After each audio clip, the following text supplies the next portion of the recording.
What's going on, everyone? Hunter Doyle here from Philly Insider. We're looking at Dylan Carlson today. Cardinals are selling for sure. Interested to see if Carlson gets shipped off because it sounds like the Cardinals are only going to ship off guys who are free agents after this year, and I think they're building for 2024. But they do have a crowded outfield, so I think either him or O'Neill makes sense as a trade candidate this year. I already did a video on O'Neill. Make sure you go check that out. Jordan Walker and Lars Nootbaar are the only guys who I think are safe in the outfield right now. And in Jim Bowden's trade deadline cheat sheet article, he mentioned that the Phillies and Yankees have interest in Dylan Carlson. So that's kind of why I'm doing this video. He's 24 years old. He'll turn 25 in late October. Arbitration eligible in 2024 for the first time. Isn't a free agent until 2027, so that's why I don't know if it's likely he gets moved. That will likely drive the price up. Things haven't quite clicked yet for him at the plate. He was pretty good in 2021, but he's struggled since. And he had better numbers in 2021 than the past 2 years combined, despite playing more games in that span. In 2021, he slashed .266, .343, .437 with 18 home runs, 65 RBIs, 31 doubles, 4 triples, and 79 runs scored in 149 games and 619 plate appearances. Pretty solid year. Since then, the past 2 seasons combined, .236, .327, .371 with 13 home runs, 66 RBIs, 36 doubles, 5 triples, 81 runs scored, and he's played in 182 games and had 666 plate appearances. Now, that being said, he obviously gets on base at a great clip. You could tell that by the numbers. He's one of the more patient hitters you'll see. Over the last 3 seasons among qualified hitters, he has a .331 on base percentage, 80th in Major League Baseball, 32nd among outfielders, 27.8% out of zone swing rate, which has him ranked 42nd. He's also 24th among outfielders in that category. 9.4% walk rate, that is 78th. He ranks 34th among outfielders. He's not like one of the elites at it, I don't think, but I think he's definitely upper echelon of the league. I think he definitely has a really strong knowledge of the strike zone. Also, he's a switch hitter. He hits lefties very well. That's something the Phillies could really use right now. I think he could provide that. The past 3 seasons, among hitters with minimum 200 plate appearances versus left-handed pitching, he ranked 17th in average at .310, 13th in on-base percentage at .384, and 30th in weighted runs created plus at 143. Also hitting .311 with an .817 OPS with runners in scoring position this season.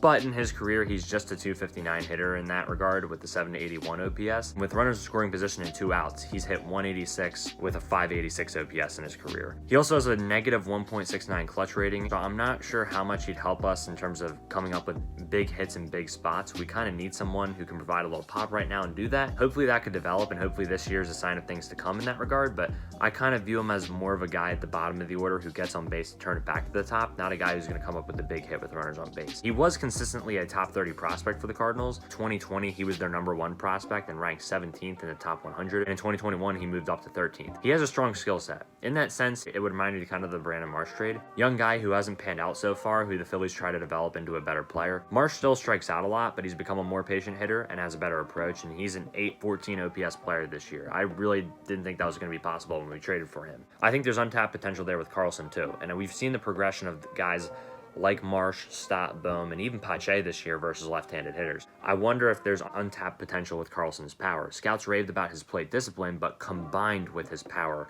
when he was a prospect from both sides of the plate. We haven't necessarily seen the power in the big leagues. In his last full minor league season in 2019, he did hit 26 home runs between AA and AAA, but it hasn't translated. Since 2021, he's hit at a pace of 11 to 12 home runs per 500 plate appearances, and that's only 14 home runs per 600. It'd be nice if the Phillies could add someone who could contribute a little bit more from a power perspective immediately than someone like Carlson, who they'll probably need time to work with over the years. And he also hit 15 of his 18 home runs in 2021 off the fastball. He hasn't done the same damage since versus the fastball. He's hit the fastball pretty well, but it's not been overwhelming, and he does struggle versus the higher velo pitchers, which I do worry about a little bit. If he did land in Philly, hopefully he could be able to develop the skill to foul off the fastball and get the breaking ball, and also he needs to hit the breaking ball better if that's going to be the case. But that's something that Bryson Stott does very well. Maybe that's someone he could learn from. And the other thing is, in this 3-year span we're talking about, 25.6% of his strikeouts been looking. That's a quarter of them. I think he can be a little too patient sometimes, and then he gets caught looking at pitches that are just too close to take. So yeah, there's some debatable calls sometimes, sure, but you got to foul off with 2 strikes and you got to protect. In the outfield, defensively, I think he's played pretty well, especially in center this year. In the past 2 years, he's 7 outs above average in center field. It's pretty good.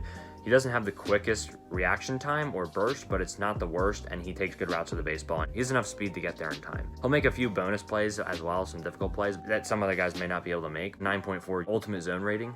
Pretty strong arm, 21 outfield assists, even in a short career. Runners do take the extra base on him a decent bit, so maybe his arm isn't the most accurate. This year, he only has 1 outfield assist, and it's in right field, and he has -3 fielder runs in terms of base runners advancing. His 5.5 arm rating does speak for itself, but this year it's -1.2. So I don't really know what's going on this year, but not quite the same. And it should also be noted, he's only played 24 career games in left field compared to 191 in center and 187 in left. I'm sure he could play left well. Obviously, he'd play it better than Schwarber if he came here, and I probably would still keep Marsh in center and play Carlson in left. I think Marsh is pretty solid in center. I think there's times where he makes mistakes, but same thing with Carlson, and I think Marsh is a little bit more range. I do wonder about Carlson's comfort level in left. I think that is worth noting. Overall, I would welcome this acquisition just because of the upside, but I'm not sure if I'd welcome the trade, because based upon what we may have to give up, I'm just not sure if I'd be willing to do that.